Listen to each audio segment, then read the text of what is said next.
جب تک کہ پھنس نہ جاؤں میں. جب میرا جانا ضروری ہوتا ہے تو وہ مجھے انگیج بھی کر لیتے ہیں کہ چلو لمبے لمبے بل بنے. میرے لیے مجبوری میں کیا کروں, لیکن میں کبھی بھی نہیں جاتا. بلڈ پریشر بھی اگر چیک کرانے آپ جاؤ گے نا کسی ہاسپٹل میں, پرچی یہاں سے لے کے جاؤ گے سی ایم او صاحبہ کی, وہ وہی روک لے گا, بولے یار اس کو تو پہلے تو پورا ٹریٹمنٹ کرو, اس کا جب تک 20-25 ہزار کا بل نہ بن جائے اس کو جانے مت دو. تو ایسا نہیں کرنا, تمہارے پاس اچھے ڈاکٹر ہیں اور دواؤں سے جتنا بچ سکتے ہو بچو. آپ ڈاکٹر کے پیچھے پڑ جاتے ہو کہ یار مجھے 7 دن کی دوا دو, 20 دن کی دوا دو, 1 دن میں ٹھیک ہو جاتے ہو, باقی پھینک دیتے ہو. اس کا مطلب ہے کہ آپ نے کسی اور مریض کا حق مار دیا. آپ کو 1 دن کی دوا دے رہا ہے ڈاکٹر, تو ڈاکٹر زیادہ سمجھ رہا ہے, آپ تھوڑی سمجھ رہے ہو کہ آپ کو کیا ہے. آپ کو 1 دن کے بعد افاقہ نہیں ہوگا, 2 دن کے بعد نہیں ہوگا, ڈاکٹر خود آپ کو آپ کی دوائیں تبدیل کر دے گا. یہ ساری باتیں اس لیے کر رہا ہوں کہ یہ ساری رپورٹس میرے پاس ہیں. اور کچھ لوگوں کا تو نفسیاتی معاملہ یہ ہے کہ وہ ہر وقت یہ چاہتے ہیں کہ وہ مریض ہی رہیں, اور کچھ نہیں ہوتا تو چھٹی لینے کے لیے مریض بن جاتے ہیں. صبح جو ہے بجائے بغیر نہائے ہوئے آ جاتے ہیں, سر میں تیل لگا لیتے ہیں اور شیپ بھی نہیں بناتے تاکہ مریض تو ہے نہیں لیکن صورت تو مریض جیسی لگے, تاکہ 2 دن اور 3 دن کی چھٹی مل جائے. یاد رکھو اللہ تعالیٰ ایسے لوگوں کے ساتھ ایسا کرتا ہے کہ پھر ان کو مریض ہی بنا دیتا ہے. اگر اچھا تم ڈرامے بازی کرو تو پھر پکے مریض بنو. تو اس سے بھی اوائڈ کریں آپ لوگ. یہ آپ لوگوں کے لیے میری نصیحت ہے. میں سمجھا ہی سکتا ہوں, عقل تو اللہ ہی دے گا. اور جو یہاں موجود نہیں ہے وہ ان سب کو بتا دے کہ بچو جتنا بچ سکتے ہو ہاسپٹل سے, اور بڑا ہو یا چھوٹا ہو. اور جو جینون ہے وہ تو ہے, وہ تو اس کی علاج ہو. جب بل آتے ہیں تو میں تو خیر نہیں دیکھتا ان تمام چیزوں کو, لیکن چونکہ ایک میرے اندر, اب میں کیا کروں کہ اگر اللہ تعالیٰ نے ایک آلہ میرے اندر ایسا فٹ کر دیا ہے کہ میں آپ کو بتاؤں کہ 2 طبقے ایسے, 2 پیشے ایسے ہیں. ویسے تو ہر پیشہ اللہ تعالیٰ کے لیے مقدس ہے, ہاتھ کا اور جائز کام کا, لیکن 2 پیشے ایسے ہیں جو اللہ تعالیٰ نے انبیاء کے ساتھ منسوب کر رکھے ہیں. پہلا پیشہ جو قابل احترام ہے وہ معلم کا ہے, ٹیچر کا ہے, استاد کا ہے, اس کی بڑی عزت کرنا. دوسرا پیشہ ہے طب کا, ڈاکٹر کا, اس کا بڑا احترام کرنا. ان کے احترام میں کبھی نہیں چوکنا, کیونکہ یہ احترام من جانب اللہ ان کو دیا گیا ہے. کبھی ڈاکٹر سے بدتمیزی نہیں کرنا, کبھی استاد سے بدتمیزی نہیں کرنا. استاد سے بدتمیزی کرو گے تو ساری عمر پڑھ لکھنے کے باوجود آپ جاہل رہو گے. اور طبیب کے ساتھ اور ڈاکٹر کے ساتھ بدتمیزی کرو گے, مس بیہیو کرو گے, تو چاہے وہ کتنی ہی اچھی دوا آپ کو دے, وہ دوا سے آپ کو شفا ملے گی نہیں. ہے پتہ نہیں اللہ تعالیٰ کا ہے, اللہ تعالیٰ کا نظام. یہ جان کر خوشی ہوگی کہ یہ ہاسپٹل بنا ہے, اس میں اتنی قیمتی چیزیں آئیں. یہ ہاسپٹل پہ میں یہ سوچتا تھا کہ پیسے نہیں ہیں, یہ کہاں سے آئے گا, کس طریقے سے کریں گے اس کو. لیکن بات یہ ہے کہ جب نیتیں ہوتی ہیں, اور نیتوں سے زیادہ آپ بڑے خوش قسمت لوگ ہو.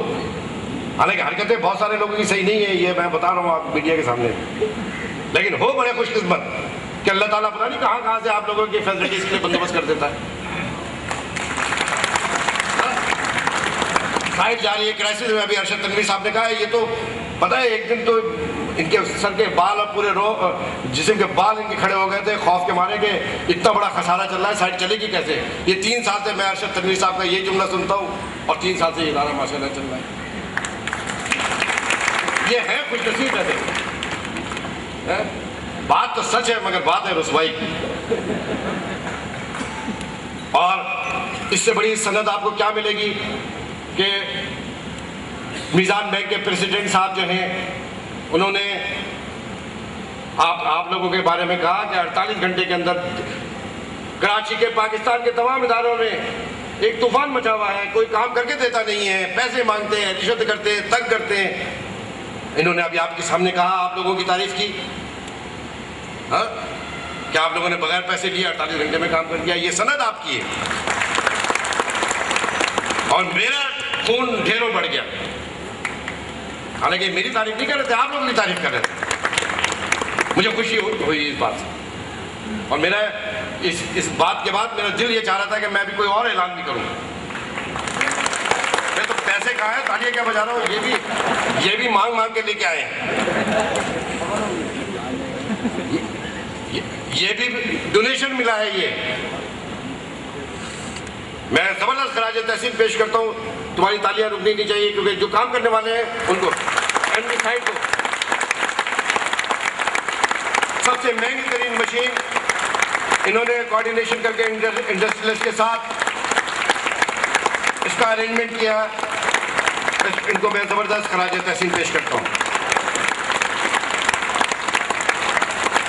اگر جس کو پروموشن چاہیے وہ زیادہ کھڑے ہو کے تالیاں بجا رہے ہیں. 1952 سے آپ کی ڈسپینسری کا فرنیچر ٹوٹا پھوٹا بیکار. اب بتاؤ یار, ٹوٹی پھوٹی جگہ کے اوپر ایک ڈاکٹر جو شفا دینے کے لیے بیٹھا ہے, اپنے مریض کو دیکھنے کے لیے بیٹھا ہے, وہ کرسی پہ بھی صحیح طریقے سے نہ بیٹھ سکے, اس کی کمرہ بھی صحیح نہیں ہو, دھول مٹی میں ہو, کیا دل لگے گا مریض کے ساتھ اس کا؟ یا جو مریض اندر آ رہا ہے وہ اس ٹوٹی پھوٹی حالت میں اور مریض ہو جائے گا. تو اس کا جو فرنیچر آیا ہے, یہ دیگر ڈپارٹمنٹ والے جو ہیں وہ اس بات پہ بڑے جل رہے ہوں گے کہ او اتنا بڑا فرنیچر آ گیا, اتنا اچھا فرنیچر آ گیا. جیسے فائنانس والوں کے لیے کہا کہ جی فائنانس والوں نے اپنا روم بڑے اچھے سیٹ کر لیے, اور فائنانس ڈپارٹمنٹ میں بھی مونس خان جی کدھر ہے؟ مونس کا ہے, ادھر آؤ, آگے آؤ. یہ بھائی ان دونوں لڑکوں نے فری میں اپنے پورے فائنانس ڈپارٹمنٹ کو بہت اچھا کر دیا. وہ میں آگے دیکھوں گا آپ لوگوں کا بغیر پیسے کے. ارشد تنویر صاحب, آپ فائنانس کمیٹی کے چیئرمین ہیں, یہ بڑے پیسوں کے کام ہو رہے ہیں. تو یہ سارا فرنیچر سب سے زیادہ دل دکھا کہ ہمارے ڈاکٹر اس طریقے کے حال میں نہیں بیٹھ سکتے, اور ہمارے DMD میڈیکل DMD ٹیکنیکل شمس ہے تو صاحب, انہوں نے کہا کہ یہ میں ارینج کر کے دوں گا. یہ پورا فرنیچر شمس ہے تو صاحب نے خراج تحسین پیش کرو. آپ کا ڈپارٹمنٹ کم ہے یا کہ تم تالیاں بجا رہے ہیں؟ یہاں سے دیکھ لیں کون سا اسٹیٹ انجینئر جو انہوں نے اس کا بندوبست کیا. اب ایک جگہ پھنس گیا ہوں میں, اور وہ جو